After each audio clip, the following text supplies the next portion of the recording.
नमस्कार प्रिय भक्तगणों, आज आप सभी सुनेंगे सभी मनोकामनाओं की पूर्ति करने वाली गुरुवार की पावन पौराणिक कथा। मान्यता के अनुसार आज के दिन जो भी व्यक्ति व्रत रखता है और व्रत कथा को सुनता है, उसकी समस्त मनोकामनाएं पूर्ण होती हैं। गुरुवार के दिन व्रत कथा सुनना बेहद शुभ माना जाता है। कथा का श्रवण करने से परिवार में सुख शांति आती है, घर में धन दौलत की कमी नहीं होती है। जल्द और सफल वैवाहिक जीवन के लिए भी बृहस्पतिवार अर्थात गुरुवार का व्रत करना चाहिए। भगवान बृहस्पति अपने भक्तों को कभी निराश नहीं करते हैं। यह पूजा अगर पूरी श्रद्धा से की जाए तो निश्चित ही मनोवांछित फल की प्राप्ति होती है। तो प्रिय भक्तगणों, यदि आप अपने दुर्भाग्य को समाप्त करना चाहते हैं और सौभाग्य में वृद्धि प्राप्त करना चाहते हैं, तो आपको गुरुवार का व्रत करना चाहिए तथा विवाह के लिए गुरुवार का व्रत किया जाता है। कोई भी वर या कन्या यदि गुरुवार का व्रत करेंगे तो उनका शीघ्र विवाह हो जाएगा तथा जीवन का दुर्भाग्य समाप्त हो जाएगा। और जो माताएं बहनें इस दिन किसी कारणवश व्रत नहीं भी रख पा रही हैं, वो श्री हरि विष्णु और माँ लक्ष्मी की कृपा पाने के लिए कथा का श्रवण अवश्य ही करें। तो आज मैं सुना रही हूँ गुरुवार व्रत की संपूर्ण कथाएं, जिसे आप सभी भक्तगण बड़ी श्रद्धा तथा प्रसन्नचित मन से पूरा अवश्य सुनिएगा, क्योंकि भगवान श्री कृष्ण कहते हैं कि कथा का आधे पर ही त्याग करने वाले मनुष्य घोर नरक में जाते हैं। इसीलिए कथा को पूरा सुने। लेकिन कथा को शुरू करने से पहले आप सभी से निवेदन है कि कथा को लाइक अवश्य करते हैं। इस चैनल को सब्सक्राइब करके बेल आइकन का बटन दबाना बिल्कुल भी ना भूले। तो आइए श्री हरि विष्णु और माम लक्ष्मी के चरण कमलों का ध्यान करते हुए व्रत कथा का रसपान करते हैं।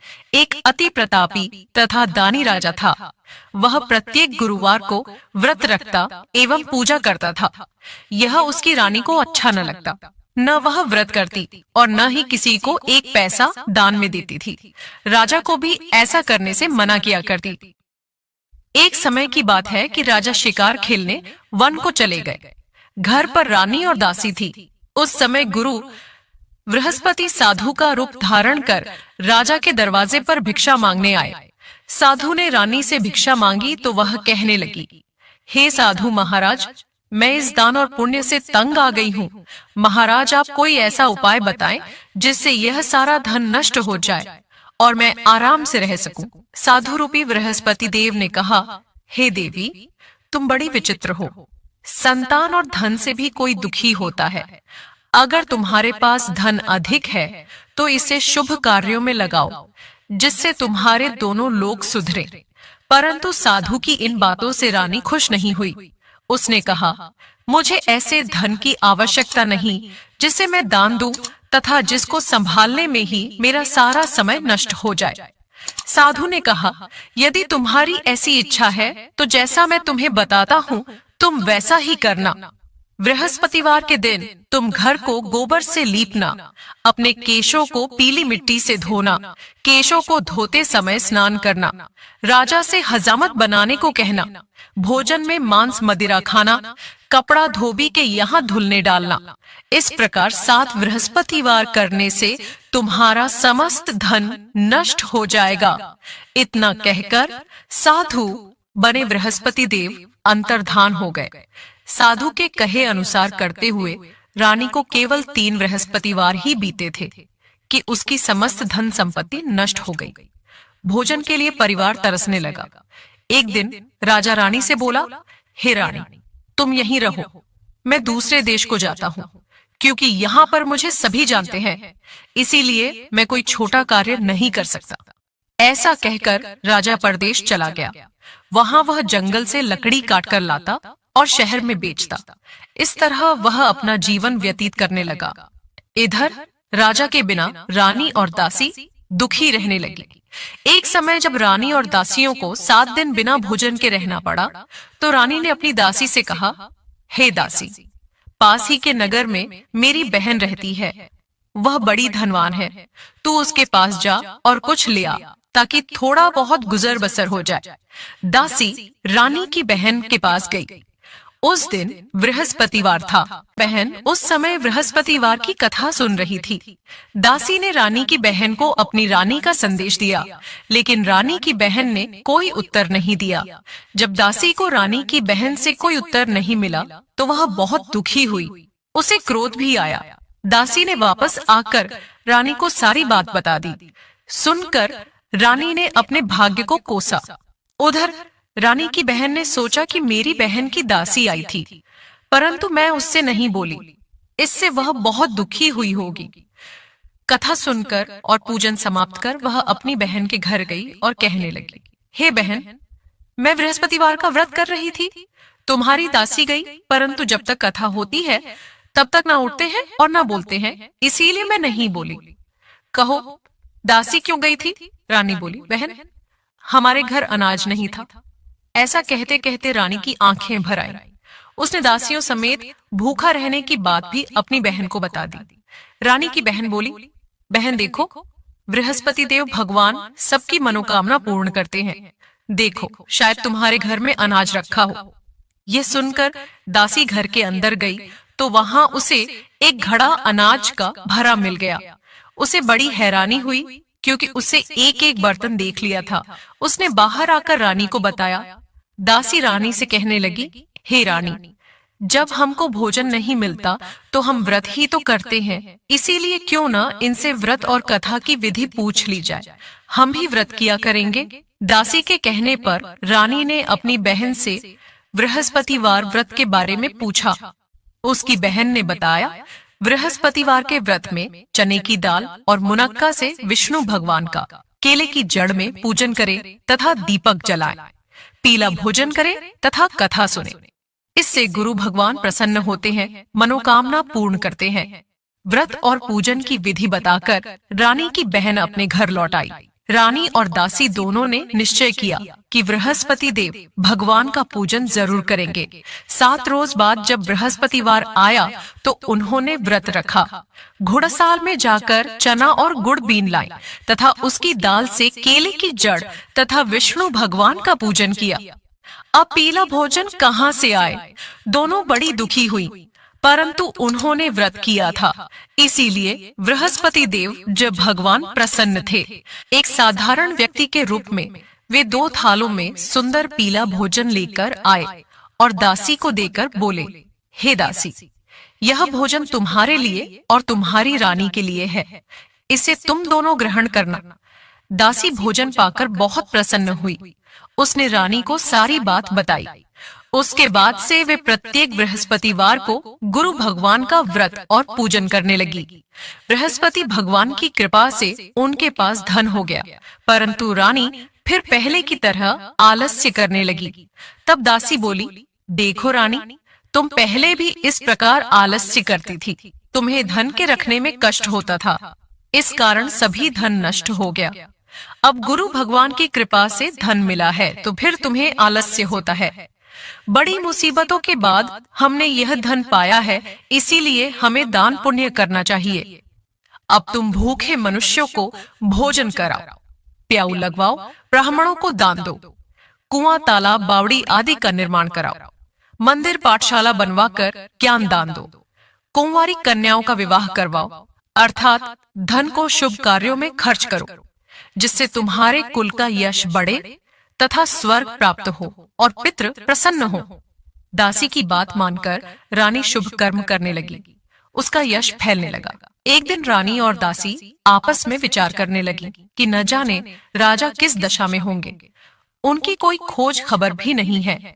उन्होंने श्रद्धा पूर्वक बृहस्पति भगवान से प्रार्थना की कि राजा जहाँ कहीं भी हो शीघ्र वापस आ जाए। उधर राजा प्रदेश में बहुत दुखी रहने लगा।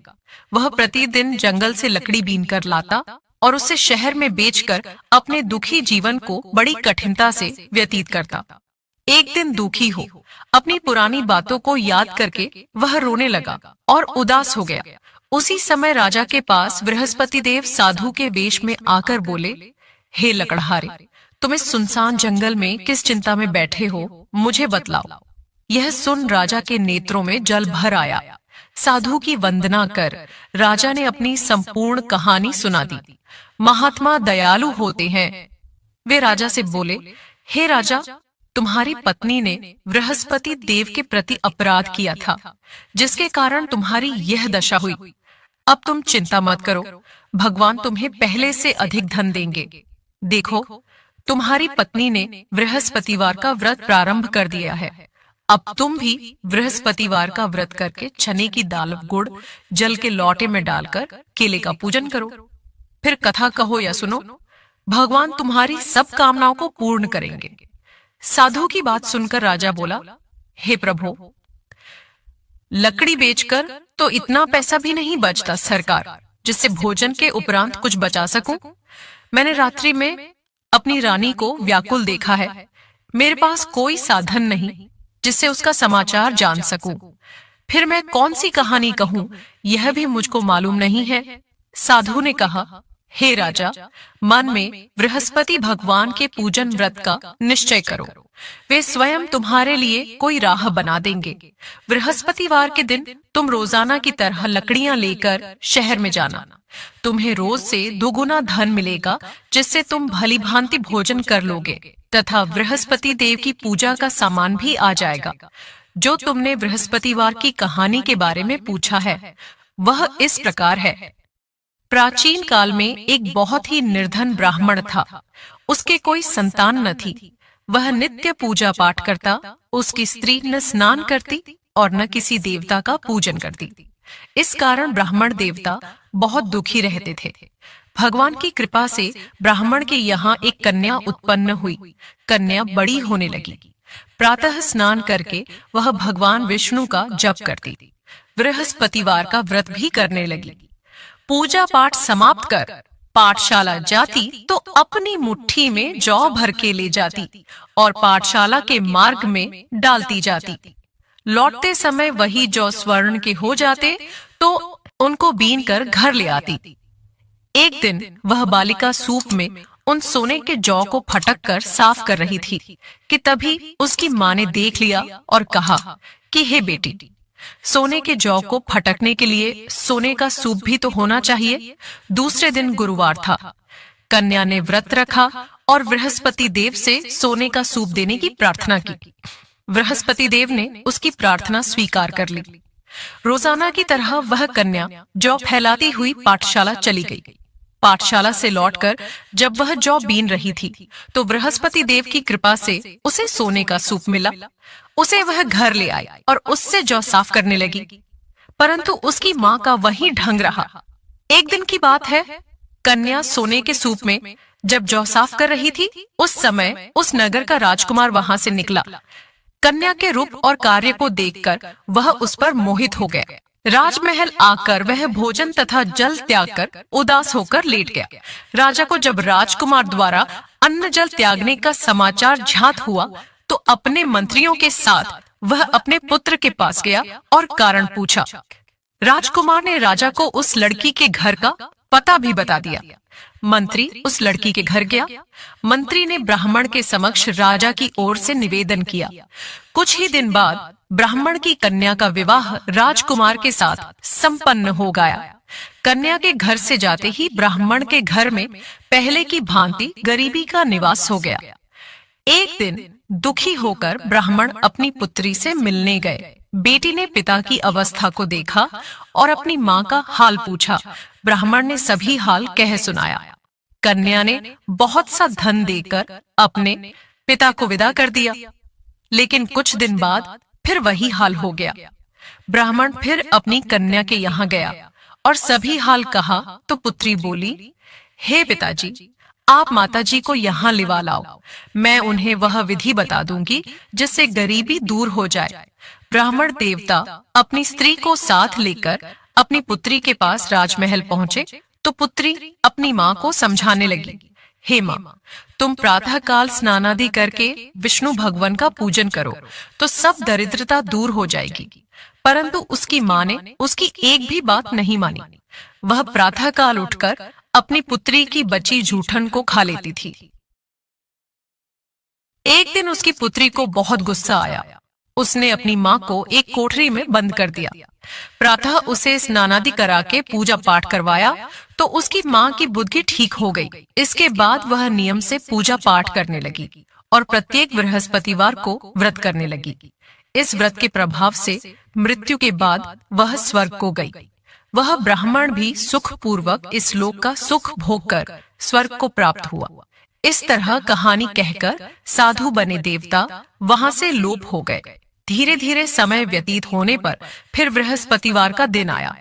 राजा जंगल से लकड़ी काटकर शहर में बेचने गया। उसे उस दिन और दिनों से अधिक धन मिला। राजा ने चना, गुड़ आदि लाकर बृहस्पतिवार का व्रत किया। उस दिन से उसके सभी क्लेश दूर हुए। परंतु जब अगले गुरुवार का दिन आया तो वह बृहस्पतिवार का व्रत करना भूल गया। इस कारण बृहस्पति भगवान नाराज हो गए।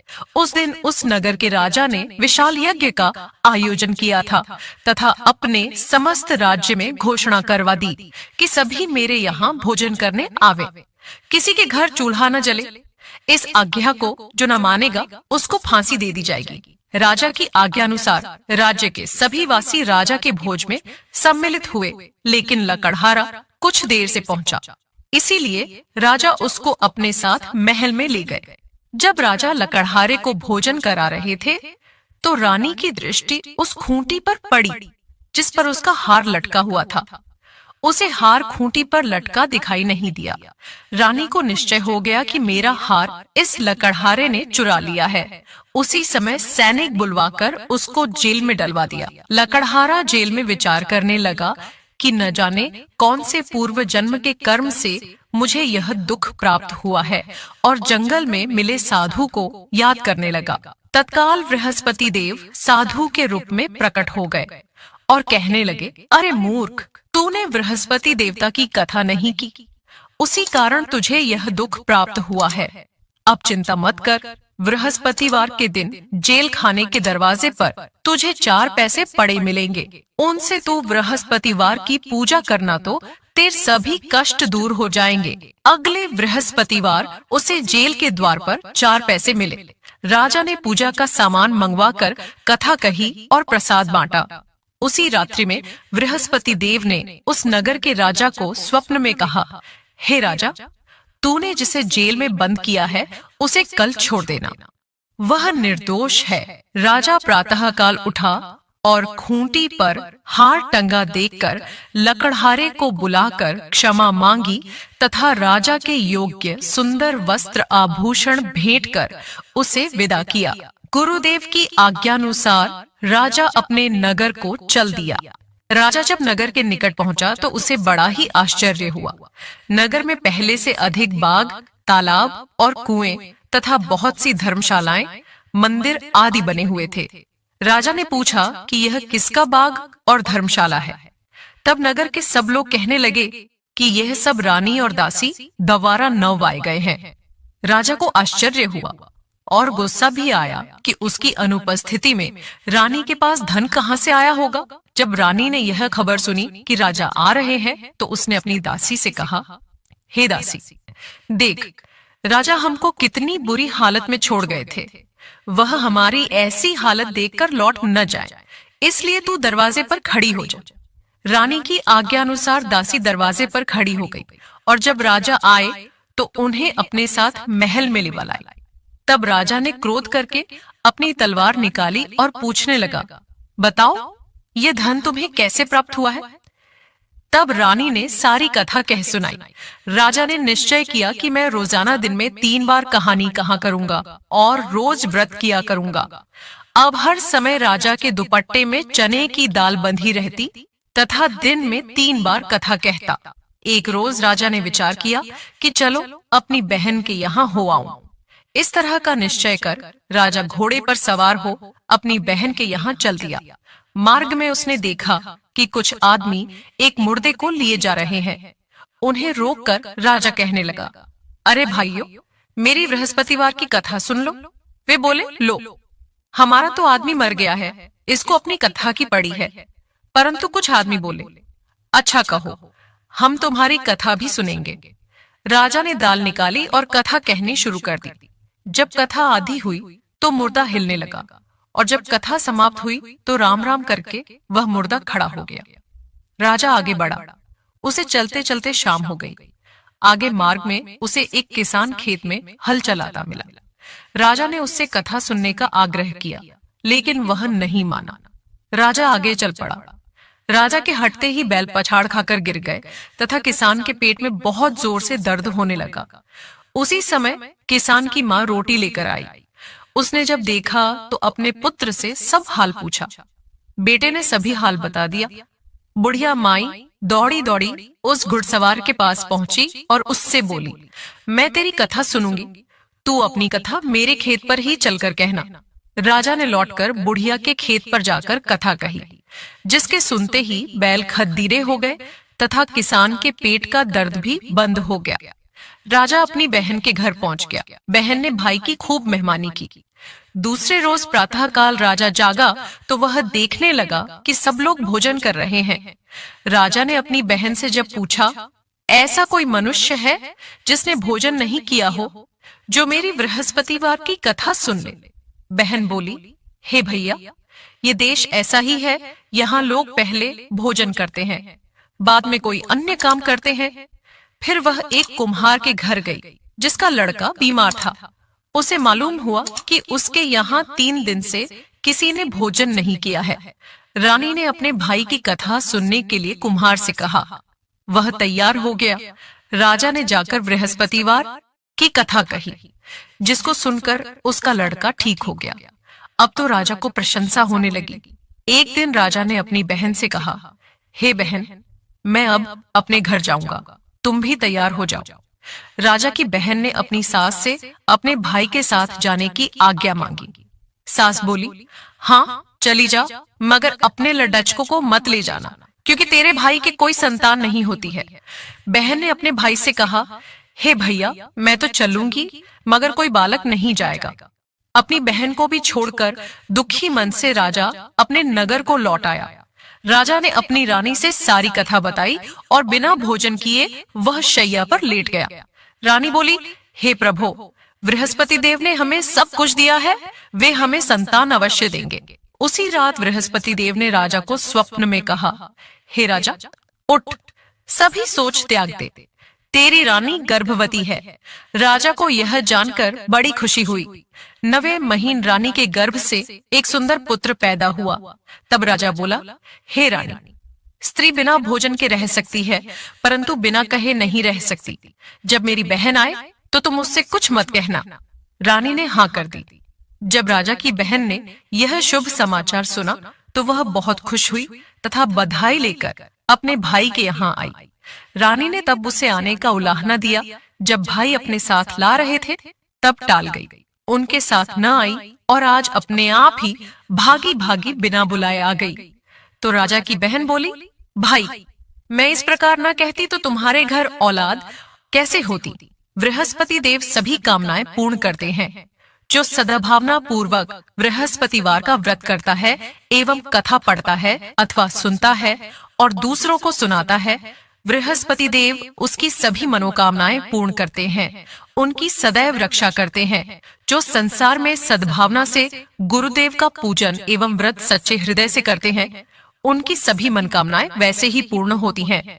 जरीन जैसी सच्ची भावना से रानी और राजा ने बृहस्पति देव की कथा का गुणगान किया तो उनकी सभी इच्छाएं बृहस्पति देव जी ने पूर्ण की। अनजाने में भी बृहस्पति देव की उपेक्षा न करें, ऐसा करने से सुख शांति नष्ट जाती है। इसीलिए सबको कथा सुनने के बाद प्रसाद लेकर जाना चाहिए। हृदय से उनका मनन करते हुए जयकारा बोलना चाहिए। बोलिए, श्री हरि विष्णु की जय, बृहस्पति देव की जय।